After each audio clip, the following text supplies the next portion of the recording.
Ini adalah kisah tentang seorang pria yang tampak kecil di awal hidupnya, namun perlahan menjelma menjadi simpul gelap dari jaringan kekuasaan global. Jeffrey Edward Epstein tidak lahir sebagai bangsawan.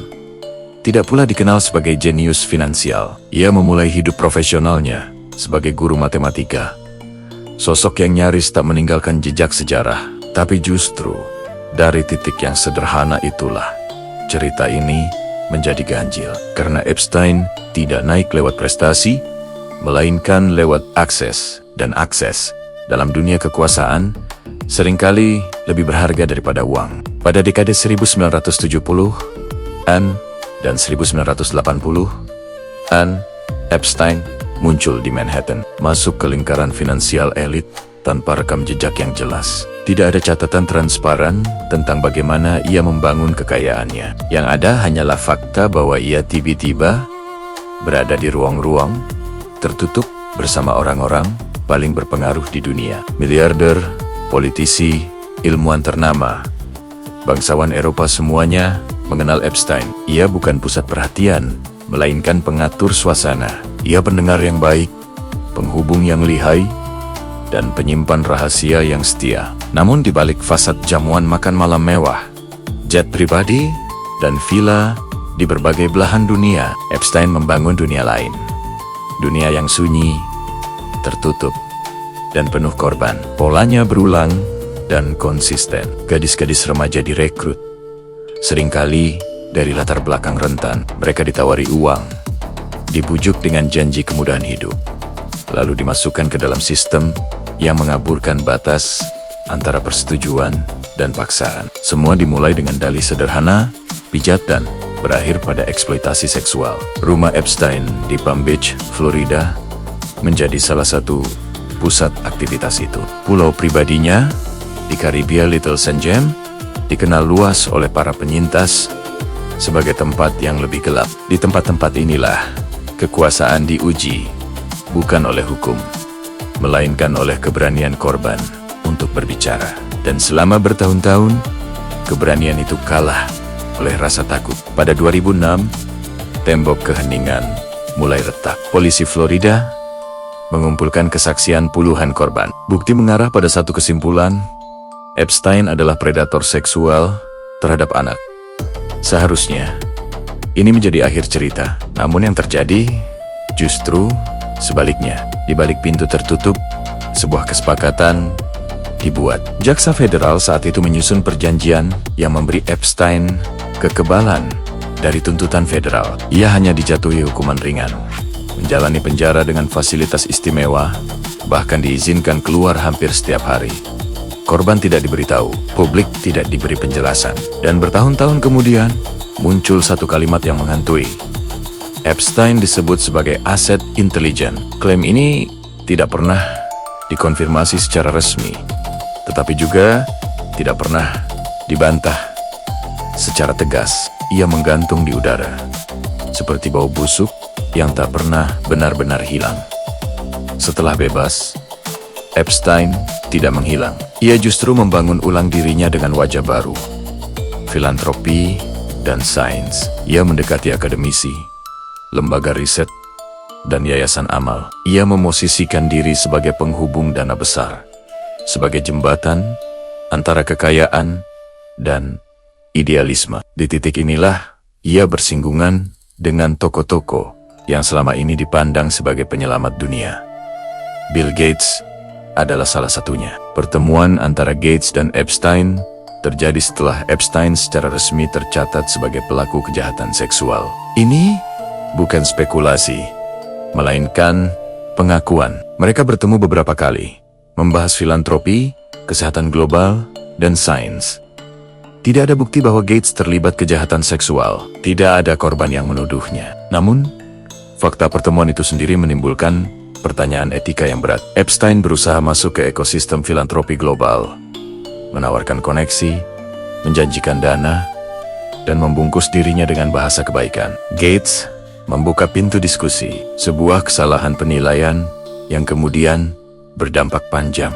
Melinda French Gates, dalam pernyataan publiknya, menyebut Epstein sebagai sosok jahat dan mengakui bahwa hubungan suaminya dengan Epstein mengguncang fondasi kepercayaan rumah tangga mereka. Perceraian mereka tidak bisa dilepaskan dari bayang-bayang kisah ini. Epstein juga memiliki relasi dengan mantan Presiden Amerika Serikat, bangsawan Inggris, dan tokoh-tokoh berpengaruh lintas ideologi. Jet pribadinya mencatat nama-nama besar, beberapa membantah keterlibatan dalam kejahatan. Sebagian mengakui hubungan sosial, dan sebagian lainnya memilih diam. Dalam dunia Epstein, ideologi tidak penting. Yang penting adalah kekuasaan. Di balik layar, Ghislaine Maxwell berperan sebagai penjaga gerbang. Ia merekrut korban, mengatur pertemuan, dan memastikan sistem berjalan rapi. Ia adalah simpul penting yang menjaga dunia Epstein tetap berfungsi. Ketika akhirnya diadili dan dihukum, publik berharap kebenaran akan terbuka. Namun pengadilan itu justru menegaskan satu hal. Sistem hanya berani menghukum operator, bukan pemilik jaringan. Pada 2019, tekanan publik akhirnya memaksa penangkapan ulang Epstein. Ia ditahan di penjara Federal New York. Dunia menunggu persidangan yang mungkin akan membuka nama-nama besar. Namun, penantian itu berakhir. Tiba-tiba, Epstein ditemukan tewas di selnya. Versi resmi menyebut bunuh diri, tapi serangkaian kejanggalan segera muncul. Kamera pengawas mati, sipir tertidur, prosedur pengawasan diabaikan. Semua terjadi pada satu malam yang menentukan. Bagi banyak orang, kematian Epstein adalah akhir yang terlalu rapi. Seorang pria yang mengetahui terlalu banyak rahasia elit global meninggal sebelum sempat bicara. Tidak ada pengakuan, tidak ada pengadilan terbuka. Yang tersisa hanyalah dokumen-dokumen yang sebagian masih disegel dan pertanyaan yang menggantung. Kasus ini mandek bukan karena kurangnya bukti, melainkan karena kelebihan kepentingan. Setiap jalur penyelidikan bersinggungan dengan institusi besar, nama besar, dan reputasi yang dijaga mati-matian. Media arus utama menulis, tapi berhenti di batas aman. Negara berbicara soal keadilan, tapi bergerak dengan langkah pendek. Bagi para korban, keadilan datang terlambat. Jika datang sama sekali, mereka hidup dengan trauma, sementara dunia terus berputar. Karpet merah tetap digelar. Pidato tentang moral dan kemanusiaan tetap disampaikan oleh orang-orang yang pernah duduk satu meja dengan Epstein. Kisah Jeffrey Epstein bukan sekadar tentang kejahatan seksual. Ia adalah cermin kegagalan sistem, tentang bagaimana kekuasaan menciptakan zona kebal hukum, tentang bagaimana filantropi bisa menjadi tameng, dan bagaimana reputasi bisa dibeli dengan diam. Di akhir cerita ini, satu pelajaran pahit tertinggal: hukum tidak selalu buta. Ia seringkali tahu persis siapa yang ia lihat dan siapa yang ia pilih untuk tidak melihat. Epstein telah mati, tetapi jaringan yang memungkinkannya hidup dan beroperasi belum benar-benar dibongkar. Dan selama itu terjadi, pertanyaan terbesar tetap menggema. Berapa banyak kebenaran yang dikorbankan demi menjaga wajah kekuasaan tetap bersih? Pertanyaan itu menjadi semakin relevan ketika bertahun-tahun setelah kematian Epstein, sejumlah dokumen pengadilan akhirnya dibuka ke publik. Dokumen-dokumen ini bukan vonis, bukan pula daftar pelaku kejahatan yang sah secara hukum. Ia adalah potongan korespondensi, transkrip kesaksian, catatan perjalanan, dan pernyataan di bawah sumpah yang selama ini tersegel. Namun, justru di sanalah publik melihat dengan lebih jelas skala jejaring yang mengelilingi Epstein. Nama-nama besar kembali muncul.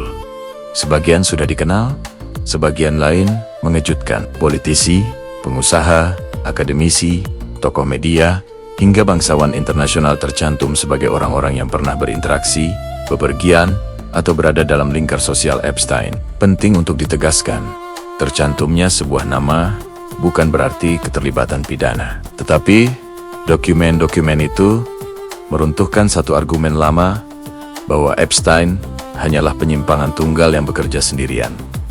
Dokumen ini menunjukkan pola Epstein secara sistematis membangun relasi lintas negara dan lintas sektor. Ia memanfaatkan status sosial sebagai mata uang. Ia hadir di ruang-ruang filantropi, forum intelektual dan pertemuan elit global. Ia menempatkan dirinya sebagai fasilitator, orang yang selalu berguna. Dalam banyak kesaksian, terlihat bagaimana kekuasaan sosial menciptakan rasa aman palsu, membuat orang-orang di sekelilingnya enggan bertanya lebih jauh. Pembukaan dokumen juga mengungkap bagaimana sebagian korban sejak awal telah menyebut nama-nama berpengaruh, namun kesaksian itu lama dipinggirkan, bukan karena tidak konsisten, melainkan karena implikasinya terlalu besar. Setiap nama adalah potensi krisis reputasi, potensi guncangan institusi, dan potensi konflik kepentingan bagi penegak hukum. Reaksi global pun terbelah. Sebagian media menekankan kehati-hatian, sebagian lain melihatnya sebagai bukti kegagalan sistemik. Negara-negara yang disebut dalam dokumen memilih sikap defensif. Tidak ada investigasi internasional terpadu, tidak ada mekanisme lintas negara yang benar-benar bergerak. Dunia seolah sepakat bahwa membuka seluruh jaringan Epstein akan membuka terlalu banyak luka. Di titik ini, kisah Jeffrey Epstein melampaui individu. Ia menjadi studi kasus tentang bagaimana arsip, dokumen, dan kebenaran bisa dikunci selama bertahun-tahun, lalu dibuka ketika sebagian besar dampaknya sudah tak bisa lagi menyentuh pusat kekuasaan. Keadilan datang dalam bentuk kertas, bukan pengadilan terbuka. Epstein telah mati. Beberapa dokumen telah dibuka, namun jaringan relasi yang memungkinkan kejahatan itu berlangsung lama tetap berdiri.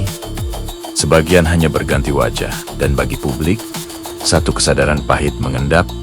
Transparansi bukan berarti penuntasan.